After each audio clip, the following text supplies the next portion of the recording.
ആകാശവാണി. നമസ്കാരം. പ്രത്യേക വാർത്താ ബുള്ളറ്റിൻ വായിക്കുന്നത് സുധീൻ സൈനുദ്ദീൻ. രാഷ്ട്രവികസനത്തിൽ യുവാക്കളുടെ സംഭാവനകളെ അഭിനന്ദിച്ച് പ്രധാനമന്ത്രി നരേന്ദ്രമോദി. യുവജനങ്ങൾ ആഗോള നന്മയുടെ ശക്തിയാണെന്ന് പ്രധാനമന്ത്രി അഭിപ്രായപ്പെട്ടു. ന്യൂഡൽഹിയിലെ കരിയപ്പ പരേഡ് ഗ്രൌണ്ടിൽ NCC വാർഷിക PM റാലിയെ അഭിസംബോധന ചെയ്യുകയായിരുന്നു അദ്ദേഹം. രാജ്യത്തെ യുവാക്കൾക്ക് NCCയുടെ പ്രവർത്തനങ്ങൾ വലിയ പ്രചോദനമാണെന്നും പ്രധാനമന്ത്രി പറഞ്ഞു. ഒരു മാസം ദൈർഘ്യമുള്ള NCC റിപ്പബ്ലിക് ഡേ ക്യാമ്പിന് സമാപനം കുറിച്ചുകൊണ്ടാണ് യുവശക്തി വികസിത ഭാരതം എന്ന പ്രമേയത്തെ അടിസ്ഥാനമാക്കി റാലി സംഘടിപ്പിച്ചത്. പ്രധാനമന്ത്രി നരേന്ദ്രമോദി നാളെ ഒഡീഷയും ഉത്തരാഖണ്ഡും സന്ദർശിക്കും. ഭുവനേശ്വറിൽ 2 ദിവസത്തെ Utkarsh Odisha make in Odisha conclave 2025 ഉദ്ഘാടനം ചെയ്യും. കർഷകർക്കും തൊഴിലാളികൾക്കും വിപുലമായ അവസരങ്ങൾ സൃഷ്ടിക്കുന്നത് ലക്ഷ്യമിട്ട് സംഘടിപ്പിക്കുന്ന കോൺക്ലേവിൽ 100-ലധികം ധാരണാപത്രങ്ങൾ ഒപ്പുവയ്ക്കും. 38ാമത് ദേശീയ ഗെയിംസിന് നാളെ ഉത്തരാഖണ്ഡിൽ തുടക്കമാകും. ഡെറാഡൂണിലെ മഹാറാണ പ്രതാപ് സ്റ്റേഡിയത്തിൽ പ്രധാനമന്ത്രി നരേന്ദ്രമോദി ഉദ്ഘാടനം നിർവഹിക്കും. കേന്ദ്രമന്ത്രിമാരും ഇന്ത്യൻ ഒളിമ്പിക് അസോസിയേഷൻ പ്രതിനിധികളും ദേശീയ താരങ്ങളും അടക്കമുള്ളവർ പങ്കെടുക്കും. Basketball, volleyball, beach handball, kho തുടങ്ങി വിവിധ ഇനങ്ങളിൽ കേരളത്തിൽ നിന്നുള്ള താരങ്ങളും മത്സരത്തിനിറങ്ങും. ഗെയിംസ് ഫെബ്രുവരി 14 സമാപിക്കും. US പ്രസിഡന്റ് ഡൊണാൾഡ് ട്രംപുമായി പ്രധാനമന്ത്രി നരേന്ദ്രമോദി ചർച്ച നടത്തി. ശക്തമായ പരസ്പര പങ്കാളിത്തത്തിന് ഇന്ത്യയും US പ്രതിജ്ഞാബദ്ധമാണെന്ന് ശ്രീ മോദി സമൂഹമാധ്യമത്തിൽ കുറിച്ചു. ജനക്ഷേമത്തിനും ആഗോള സമാധാനത്തിനും സമൃദ്ധിക്കും സുരക്ഷയ്ക്കും വേണ്ടി ഇരു രാജ്യങ്ങളും ഒരുമിച്ച് പ്രവർത്തിക്കുമെന്നും പ്രധാനമന്ത്രി പറഞ്ഞു. വന്യമൃഗങ്ങളുടെ സാന്നിധ്യം കണ്ടെത്തിയ സാഹചര്യത്തിൽ വയനാട് ജില്ലയിലെ 3 വനം ഡിവിഷനുകളിലെ 6 റേഞ്ചുകളിലും വ്യാഴാഴ്ച വരെ ജനകീയ പരിശോധന നടത്തുമെന്ന് മന്ത്രി AK ശശീന്ദ്രൻ. വനത്തിനുള്ളിലെ അടിക്കാടുകളും വനാതിർത്തിക്ക് പുറത്തുള്ള കാടുകളും നീക്കം ചെയ്യുമെന്നും മന്ത്രി വാർത്താ സമ്മേളനത്തിൽ പറഞ്ഞു.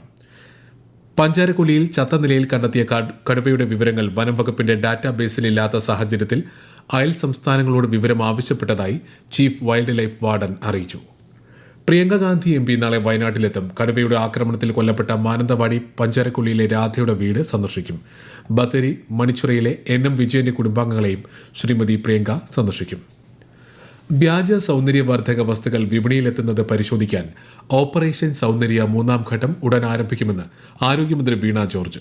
സൗന്ദര്യവർദ്ധക വസ്തുക്കളിൽ ശരീരത്തിന് ഹാനികരമാകുന്ന അളവിൽ രാസവസ്തുക്കൾ ചേർന്നിട്ടുണ്ടെന്ന് കണ്ടെത്തിയതിനെ തുടർന്നാണ് നടപടി. ഉപഭോക്താക്കൾ ഉൽപ്പന്നങ്ങൾ വാങ്ങുമ്പോൾ നിർമ്മാതാവിന്റെ മേൽവിലാസം വ്യക്തമായി രേഖപ്പെടുത്തിയിട്ടുണ്ടോ എന്ന് നോക്കി വാങ്ങേണ്ടതാണ്. പരാതികൾ 1804253182 എന്ന ടോൾ ഫ്രീ നമ്പറിൽ അറിയിക്കണമെന്നും മന്ത്രി അഭ്യർത്ഥിച്ചു. ഈ വർഷം കൈലാസ് മാനസരോവർ യാത്ര പുനരാരംഭിക്കാൻ ഇന്ത്യയും ചൈനയും തമ്മിൽ ധാരണയായതായി വിദേശകാര്യ മന്ത്രാലയം. നിലവിലുള്ള കരാറുകൾ പ്രകാരം തുടർ നടപടികൾ ചർച്ച ചെയ്യും. 2 ദിവസത്തെ സന്ദർശനത്തിനായി ചൈനയിലെത്തിയ വിദേശകാര്യ സെക്രട്ടറി വിക്രം മിശ്രയുടെ നേതൃത്വത്തിൽ ഇന്ത്യ ചൈന ഉഭയകക്ഷി ബന്ധത്തിന്റെ നിലവിലെ സ്ഥിതി അവലോകനം ചെയ്തു.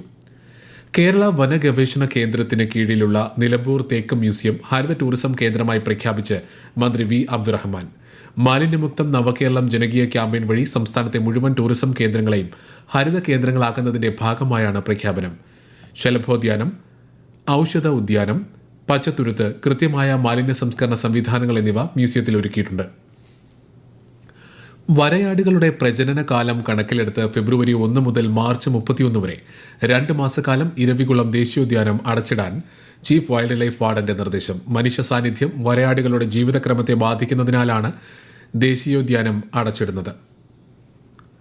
സംസ്ഥാന ശാസ്ത്ര സാങ്കേതിക പരിസ്ഥിതി കൌൺസിൽ 2024 യുവശാസ്ത്രജ്ഞ പുരസ്കാരം പ്രഖ്യാപിച്ചു. ശാസ്ത്ര സാങ്കേതിക മേഖലകളിൽ ശ്രദ്ധേയമായ ഗവേഷണ നേട്ടങ്ങൾ കൈവരിച്ച doctor Vrinda Mukundan, doctor Harish VS എന്നിവരാണ് പുരസ്കാരത്തിന് അർഹരായത്. സംസ്ഥാനത്ത് പുതുക്കിയ മദ്യവില ഇന്നു മുതൽ പ്രാബല്യത്തിൽ.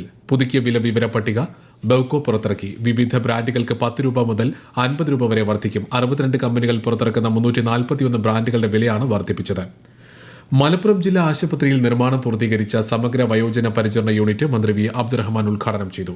പുരുഷന്മാർക്കും സ്ത്രീകൾക്കും പ്രത്യേകമായി 10 കിടക്കകളോടുകൂടിയ ജെറിയാട്രിക് വാർഡും സജ്ജമാക്കിയിട്ടുണ്ട്. പ്രായമായവർക്ക് സൗഹൃദപരമായ ആരോഗ്യ പരിരക്ഷാ സൗകര്യങ്ങൾ ഉറപ്പുവരുത്തുന്നത് ലക്ഷ്യമിട്ട് 15ാം ധനകാര്യ കമ്മീഷൻ ആരോഗ്യ ഗ്രാന്റിൽ ഉൾപ്പെടുത്തിയാണ് പദ്ധതി നടപ്പാക്കിയത്. തദ്ദേശീയവും ശുദ്ധവുമായ ഭക്ഷ്യ കാർഷിക ഉൽപ്പന്നങ്ങളുടെ വിപണി ലക്ഷ്യമിട്ടുള്ള 3ാമത് ബയർ സെല്ലർ സംഗമം അടുത്ത മാസം 1 മുതൽ 3 വരെ കൊച്ചിയിൽ നടക്കും. കേന്ദ്ര സമുദ്ര മത്സ്യ ഗവേഷണ സ്ഥാപനത്തിന്റെ സ്ഥാപക ദിനാഘോഷ മേളയുടെ ഭാഗമായാണ് പരിപാടി. ഉൽപ്പന്നങ്ങൾ പ്രദർശിപ്പിക്കാനും വ്യാപാര വിതരണ ഡീലുകൾ ഉറപ്പിക്കാനും അവസരമുണ്ടാകും. കാർഷിക സ്വയം സഹായ സംഘങ്ങൾക്ക് പ്രവേശനം സൗജന്യമാണ്. പ്രത്യേക വാർത്താ ബുള്ളറ്റിൻ കഴിഞ്ഞു. അടുത്ത വാർത്താ പ്രക്ഷേപണം നാളെ രാവിലെ 6:45.